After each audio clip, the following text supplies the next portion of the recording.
Te presentamos los temas que fueron tendencia en las redes sociales esta semana. Después de que circulara en redes sociales un video en el que aparentemente Lionel Messi pisa una playera de la selección mexicana en los vestidores, el boxeador Canelo Álvarez reaccionó ante dicha actitud con una serie de comentarios que generó controversia entre los internautas. La comunidad estudiantil y administrativa de la Universidad de Guadalajara marchó en contra del gobierno de Enrique Alfaro. Exigen que se otorgue un mayor presupuesto para la Casa de Estudios en el año 2023.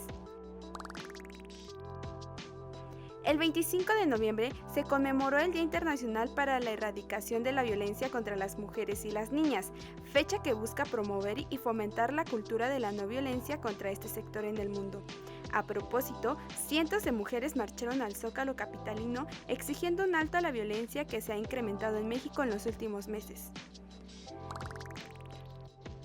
A los 83 años murió el actor y director mexicano Héctor Bonilla. Dejó un legado de más de 100 producciones de cine y televisión y una trayectoria de 50 años dedicados al teatro. Encabezada por el presidente Andrés Manuel López Obrador, el pasado domingo 27 de noviembre se llevó a cabo la marcha con motivo de los 4 años de gobierno, culminando con un discurso por parte del mandatario en la explanada del Zócalo. Aficionados reaccionaron en redes sociales después del partido México-Arabia Saudí. Hola, ¿qué tal? Bienvenidos a En Trending, este espacio de TV UNAM creado por jóvenes donde abordamos los temas de mayor relevancia en redes sociales y también de interés para toda la sociedad. Recuerden seguirnos en Facebook, Twitter y YouTube para mantenerse al tanto de todas las tendencias y también para poder formar parte de la conversación. Yo soy Frida Islas y hoy tengo el gusto de compartir conducciones con Viridiana Mondragón. Hola Viri, ¿cómo estás? Por favor, introdúcenos al programa que vamos a tener el día de hoy. Claro que sí, Frida, estoy muy bien, estoy muy feliz de compartir esta emisión contigo y por supuesto con todos ustedes porque hoy a propósito del Día Mundial del SIDA vamos a estar hablando de la importancia de poner más atención a esta problemática, es decir, de reconocerla incluso pues justo como eso, como un problema de salud pública en el mundo, ya que actualmente, Frida, más de 37 millones de personas pues viven con este padecimiento y por eso es muy importante no solamente adentrarnos en el panorama global, sino también todas esas barreras que desafortunadamente actualmente viven las personas con virus de VIH y por supuesto también vamos a hablar acerca de los tratamientos, lo que se está haciendo actualmente para poder erradicarlo. Así es, Viri, y bien lo has dicho, y pues sin más preámbulos vamos a arrancar ya con toda la información que les tenemos preparada y vamos a conocer la definición de SIDA que nuestro compañero Iván nos preparó esta semana en un minuto. Vamos a ello. En el siglo XX, lo poco que se sabía del VIH-Sida generó pánico en la población mundial. Por temor a contagiarse, excluían a las personas que lo padecían, en su mayoría homosexuales. Hoy en día se tiene una mayor comprensión sobre la enfermedad, logrando reducir estigmas alrededor del VIH, pero aún queda mucho para concientizar e informar a toda la población. El virus de inmunodeficiencia humana o VIH ataca el sistema inmunológico del cuerpo, haciéndolo más susceptible a infecciones y enfermedades graves, incluso la muerte. Se contagia por vía sexual, sanguínea o perinatal. Y si bien la mayor prevalencia se presenta en un grupo específico, todos estamos expuestos, por eso es necesario entender cómo se transmite. Aunque sigue sin existir cura, se trabaja en el desarrollo de mejores tratamientos y se busca incentivar en la sociedad la importancia de realizarse la prueba para detectarlo en etapas tempranas. Este año la igualdad sigue siendo el grito de campaña del Día Mundial del SIDA y es que de acuerdo a datos de la ONU, Frida, si se logra que toda la población tenga un acceso equitativo a los servicios de salud, es como se daría fin a esta infección y por lo tanto se podría erradicar lo que llamamos pues el SIDA, porque hay que decir que pues si bien hoy sabemos un poco más acerca de él, pues han tenido que pasar muchos años para conocer y para tener un avance sobre lo que es realmente el SIDA. Así es, Viri, y es que el SIDA es una de las mayores problemáticas de salud pública a nivel mundial que afecta a las personas no solo en cuanto a su salud física, tal cual, sino también de manera psicológica, económica, social e incluso política, además de que se han tenido que enfrentar a una serie de prejuicios que surgieron en la década de los 80, luego de que se detectó el origen del virus en África y que los primeros casos se detectaron entre hombres homosexuales. Así es, Frida, y precisamente para seguir conociendo sobre la historia y el origen del SIDA y cómo se atendieron estos primeros casos del virus del VIH, vamos a ver la primera parte del reportaje que esta semana nos presenta nuestro compañero Adrián. Igualdad ya es el eslogan de este año de ONU-SIDA, para motivar a la población mundial a hacer de lado las desigualdades que están frenando las acciones para poner fin al SIDA. Esto en el marco del Día Mundial de la Lucha contra esta enfermedad. Esta conmemoración fue la primera dedicada a la salud en todo el mundo, establecida en 1988, donde gente de distintos países se une para apoyar a las personas que viven con el VIH.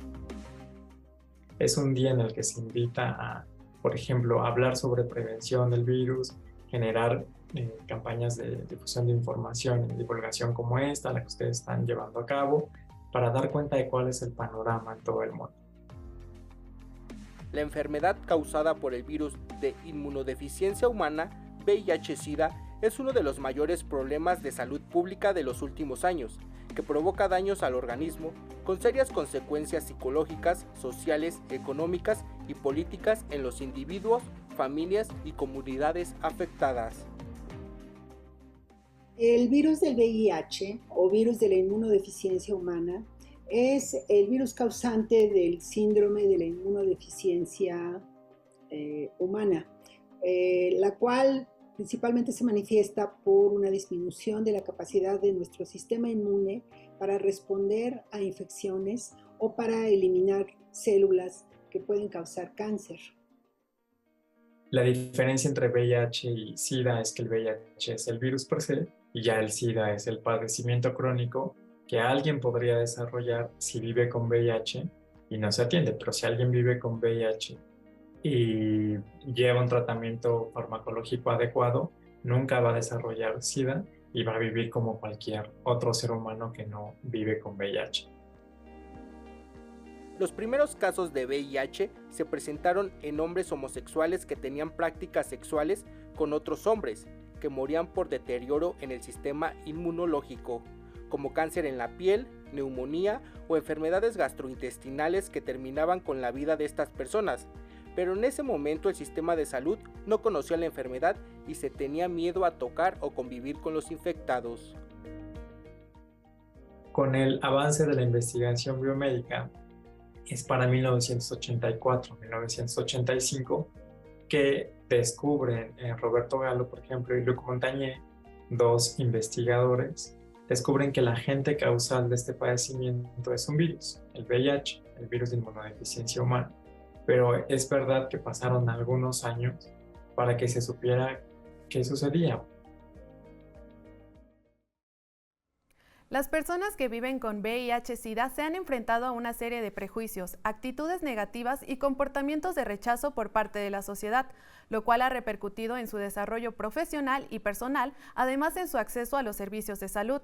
Justamente para hablar sobre la estigmatización que viven las personas con VIH, el día de hoy nos acompaña en entrevista el doctor Gerardo Mejía Núñez, investigador del Centro de Investigaciones y Estudios de Género de nuestra universidad. Bienvenido, doctor, qué gusto que nos acompañen en Trending.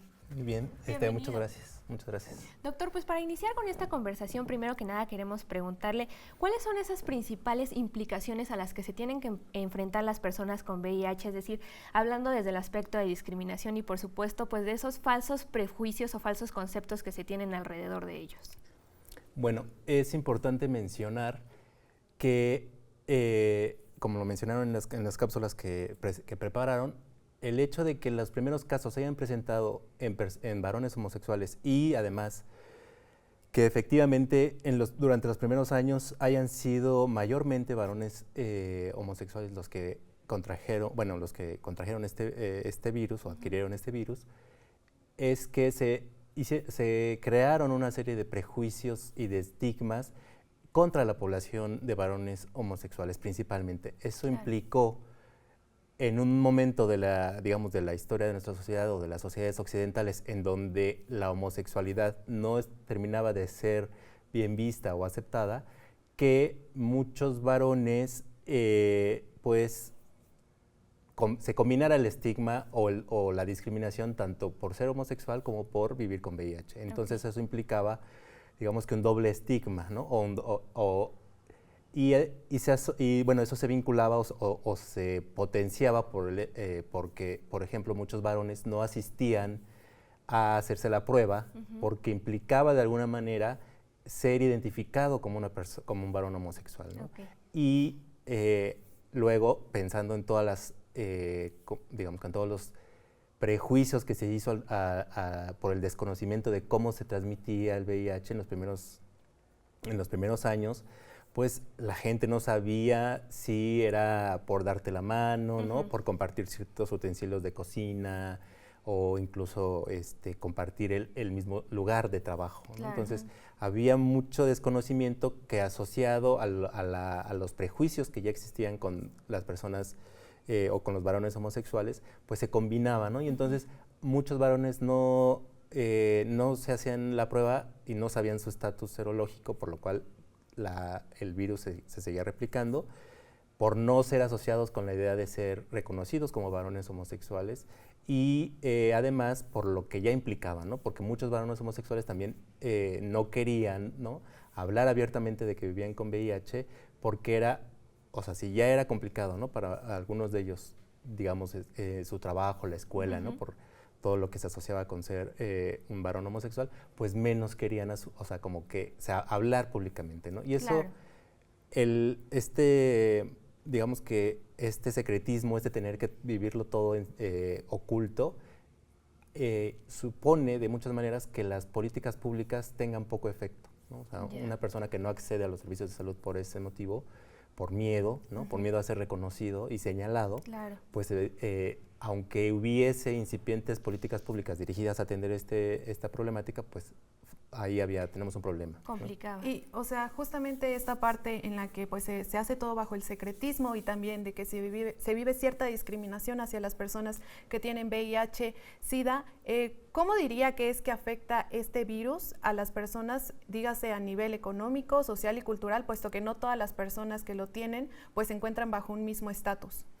Bueno, evidentemente es diferenciado, ¿no? Y ha cambiado la situación de los años 80 para acá, en donde en zonas urbanas, por ejemplo, y en países como México, donde hay cierto acceso, ¿no?, o un nivel de acceso a los antirretrovirales o a los medicamentos, en zonas urbanas, digamos que se ha logrado normalizar de alguna manera vivir con VIH, aunque eso, digamos que también depende, ¿no?, de, como dices tú, tu nivel socioeconómico, ¿no?, el lugar en donde te desarrolles profesionalmente, claro, ¿no? En algunos espacios es más fácil asumir que se vive con VIH, pero en otros, incluso ahora, incluso en lugares como la Ciudad de México, vivir con VIH es todavía algo que no se expresa, digamos, todos los días, ¿no? Claro. O sea, eso contrasta, por ejemplo, con lo que pasa en zonas, digamos, urbano-rurales, ¿no? Ya no podemos decir que son zonas rurales, ¿no? Claro. Todas las zonas,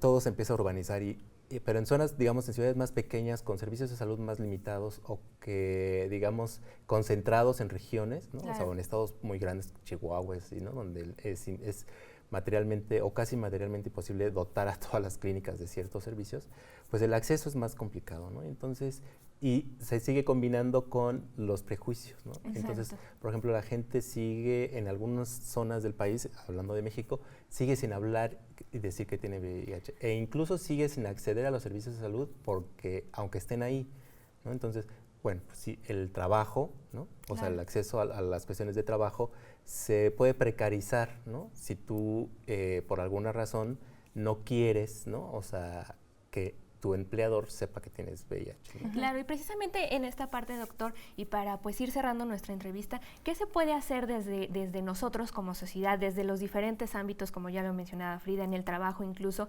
para que esto pues se termine, para romper estas barreras?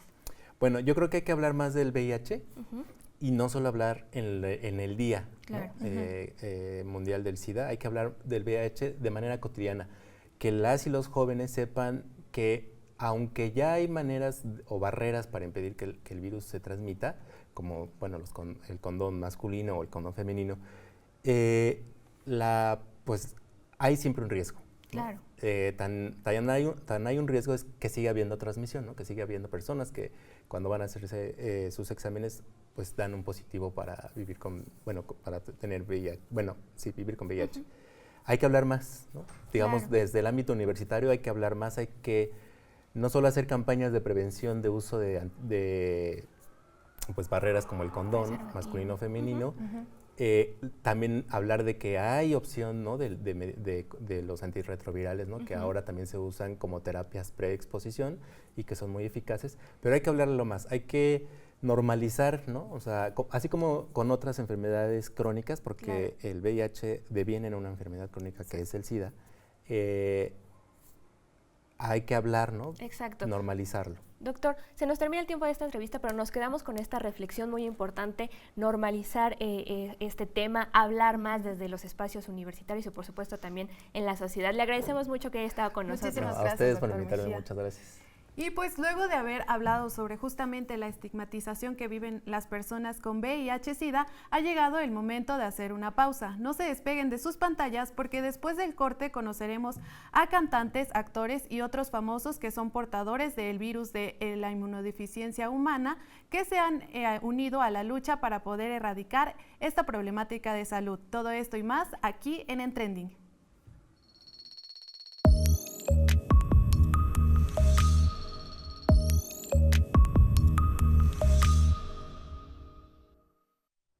Ya estamos de vuelta en Trending en esta emisión dedicada al Día Mundial del SIDA. Y a propósito de esto, Frida, y ahora que veníamos comentando en la entrevista la importancia de quitar estigmas, pues muchas personalidades del ámbito del cine, la música, la televisión o incluso los deportes han dado a conocer que son portadoras de SIDA. Esto pues para visibilizar, para justo romper todas estas barreras y pues prevenir futuros contagios. ¿Tú recuerdas a algún famoso que haya hecho público su diagnóstico positivo a SIDA? Pues Freddie Mercury, el vocalista de la banda de rock Queen, creo que es uno de los mayores referentes de personas con VIH-Sida, Claro. porque pues bueno, él es mundialmente famoso gracias a sus éxitos musicales, pero también lo que fue su muerte pues fue bastante impactante, ya que tan solo un día después de que declaró públicamente que era portador de VIH, falleció a los 45 años a causa de una bronconeumonía derivada del SIDA. Y bueno, Viri, o sea, durante la enfermedad que tuvo el cantante, pues se vio rodeado de muchos señalamientos, muchos prejuicios y también de muchas especulaciones referentes a su orientación sexual y también a lo que fue pues el desgaste físico que tuvo a causa de esta enfermedad. Exactamente, de hecho el caso de Freddie Mercury pues es muy relevante justo por esto, porque a partir de ello se comienza toda una lucha y toda una campaña bajo su nombre para ayudar a terminar con esta discriminación. Y para seguir con este tema vamos a ver la siguiente nota porque Renata nos presenta a otros famosos que han vivido y luchado contra el SIDA. Vamos a verlo. Rechazo, pobreza, discriminación y soledad son algunas de las adversidades que enfrentaron diferentes personajes famosos como consecuencia de hacer público que eran portadores de VIH-Sida. La primera celebridad en compartir su diagnóstico fue el actor Rock Hudson, uno de los galanes más famosos de la época dorada del cine hollywoodense, cuyo visible deterioro físico lo involucró en un escándalo al declararse abiertamente homosexual y positivo a VIH ante la sociedad norteamericana de 1985, época en la que se comenzaba a hablar de la enfermedad desde el total desconocimiento, situación que dio pie a múltiples estigmas. Anthony Perkins, quien pasó a la historia por interpretar a Norman Bates en la película Psicosis, compartió en un comunicado de prensa ser homosexual y padecer la enfermedad a los 60 años. En la declaración también recalcó el rechazo que vivió por parte de sus compañeros del medio, así como el cierre de oportunidades laborales. La modelo Gia Carangi fue la primera mujer que declaró padecer la infección en pleno ascenso de su carrera en los 80, situación que la llevó a perder por completo oportunidades de trabajo para finalmente fallecer en bancarrota y sin trabajo a los 26 años. probablemente la celebridad conocida mundialmente por perder la lucha contra el SIDA es el líder de Queen, Freddie Mercury, quien desafió a la sociedad no solo con su música y letras, sino también visibilizó el VIH durante uno de los peores momentos de la enfermedad en la década de los 80. El cantante se convirtió en un referente contra la lucha del VIH. En los últimos años, diferentes artistas como Charlie Sheen de la serie Dos Hombres y Medio, el deportista Magic Johnson y la cantante austriaca Conchita Wurst han compartido ser VIH positivo con la intención de visibilizar la enfermedad y recalcar el derecho a la vida y a las oportunidades que deben tener todas las personas que luchan cada día con este padecimiento. Los datos más recientes de ONU-SIDA revelaron que en los 2 últimos años, y claro a consecuencia de la pandemia por COVID-19 y otras crisis mundiales, la lucha por la erradicación del VIH, Frida, pues ha disminuido. Incluso lo que también ha disminuido son los recursos y pues millones de vidas continúan en riesgo. Así es, Viri, y si bien se ha avanzado en los tratamientos desde la década de los 80 al día de hoy en lo que son los tratamientos antirretrovirales, no todas las personas que son portadoras del VIH tienen acceso a estos servicios médicos, y quienes sí lo hacen en los últimos años han denunciado un desabasto de este tipo de fármacos. Justamente sobre este panorama nos habla Adrián en la segunda parte del reportaje, así que vamos a verlo. Aproximadamente 37 millones de personas están infectadas en todo el mundo y la mayor parte se encuentra en África, desafortunadamente. El virus, pues, es el agente infeccioso más estudiado de la historia. Ahora solamente junto con el SARS-CoV-2. Hay muy buenos tratamientos contra el VIH que controlan la infección, pero no la erradican. Por lo tanto, la enfermedad causada por el VIH es incurable, pero sí controlable. Es un virus muy complejo, solo hay 2 cepas, la tipo 1 y el tipo 2, pero es un virus que muta muy rápido, es por eso que entonces todavía no hay cura y tampoco hay vacunas preventivas. Afortunadamente hoy estamos en un proceso de investigación en el que hay un proyecto, el proyecto Mosaico, que está elaborando la vacuna y parece ser que están en fase 1, fase 2, T4, y entonces pudiera ser que dentro de algunos años ya tuviéramos una vacuna lo suficientemente eficaz para prevenir la transmisión de este virus. En la década de 1980, el condón llegó a la vida de los seres humanos, utilizado como barrera de látex para evitar que los fluidos entren en contacto y así las personas disminuyan el riesgo de contraer la enfermedad. Además de este mecanismo de protección, los fármacos antirretrovirales han sido la herramienta biomédica eficaz para prevenir y atender el virus. Primero, porque por una parte quien vive con VIH y quien ingiere los fármacos antirretrovirales al menos por 6 meses, crea una buena adherencia al medicamento y eso hace que el conteo de células con VIH disminuya tanto que incluso en los análisis de laboratorio sea indetectable. En México el tratamiento antirretroviral es gratuito para cualquier persona que tenga seguro social. Sin embargo, en los últimos años se ha denunciado desabasto de fármacos. Para las personas que no cuentan con seguro, existen opciones como la Clínica Condesa en Ciudad de México, que otorga pruebas gratuitas, consejería y tratamientos antirretrovirales. En distintos estados del país existen los Capacits, Centro Ambulatorio para la Prevención y Atención en SIDA e Infecciones de Transmisión Sexual. Aprovechar el 1 de diciembre para recordar que estamos ante un padecimiento muy importante. Es decir, todavía no tenemos la cura. Es cierto que VIH ahora no es sinónimo de muerte, pero sí persisten desigualdades de género muy importantes. Y hay que seguir generando entonces información entre todos los seres humanos para evitar mecanismos de discriminación. Como hemos visto a lo largo de este programa dedicado al Día Mundial del SIDA, las personas que viven con VIH se ven afectadas de diferentes maneras. Como bien lo hemos comentado, Viri, esto no es solo en cuanto a la discriminación que sufren, sino también a todas estas repercusiones que tienen y que son de impacto tanto para su salud física como también en su salud mental y sexual.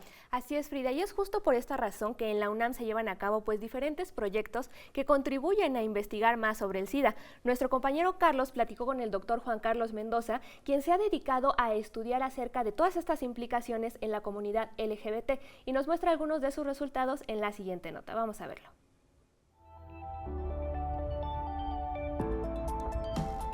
En el Departamento de Salud Pública de la Facultad de Medicina se llevan a cabo distintos proyectos enfocados a estudiar el SIDA. Uno de ellos es el que realiza el doctor en Ciencias de la Salud Colectiva, Juan Carlos Mendoza, sobre las implicaciones sociales y de salud de esta enfermedad en la comunidad LGBT. Tengo 4 años trabajando en la Facultad de Medicina y formé una línea de investigación en salud y bienestar LGBT. Nos enfocamos a temas de salud mental, temas de salud sexual, y nuestro eje central es indagar cómo la discriminación influye en la salud y en el bienestar de las personas LGBT. En colaboración con otros investigadores y estudiantes de diferentes carreras, el doctor Mendoza ha publicado sus trabajos con la finalidad de mostrar un panorama amplio sobre la enfermedad en México. Estamos en proceso de publicación de un artículo sobre cómo las microagresiones, que tiene que ver con estas nuevas formas de experimentar la violencia que no son evidentes, y estas también tienen influencia en el bienestar de las personas. Respecto al tema del VIH, también publicamos una investigación sobre prácticas sexuales durante el tiempo de la COVID. El artículo que está publicado es en específico en hombres gays y bisexuales e hicimos una comparación entre lo que sucedió en el entorno sexual de hombres adultos versus lo que sucedió con hombres jóvenes, hombres gays jóvenes. ¿Qué es lo que encontramos aquí? Es que principalmente la población juvenil enfrentó mayores retos en el tema de salud sexual. Además de investigar, Juan Carlos Mendoza realiza conferencias y seminarios con el fin de divulgar la información obtenida. El especialista considera que este tipo de acciones son fundamentales para nuestra universidad. Yo creo que uno de los primeros pasos es justo realizar estas campañas que ya lo están haciendo y me parece bastante oportuno, donde se muestre que hay una apertura institucional hacia la diversidad. Con esto llegamos al final de este programa. En Trending, al igual que las voces de los expertos que nos acompañaron en esta emisión, queremos unirnos a la campaña de concientización sobre el VIH-Sida para compartir información útil sobre esta problemática y también apoyar a que se elimine la estigmatización y la discriminación de la que sufren las personas que son portadoras de este virus. Viri, recordemos que el lema de este año del Día Mundial del SIDA es Igualdad Ya.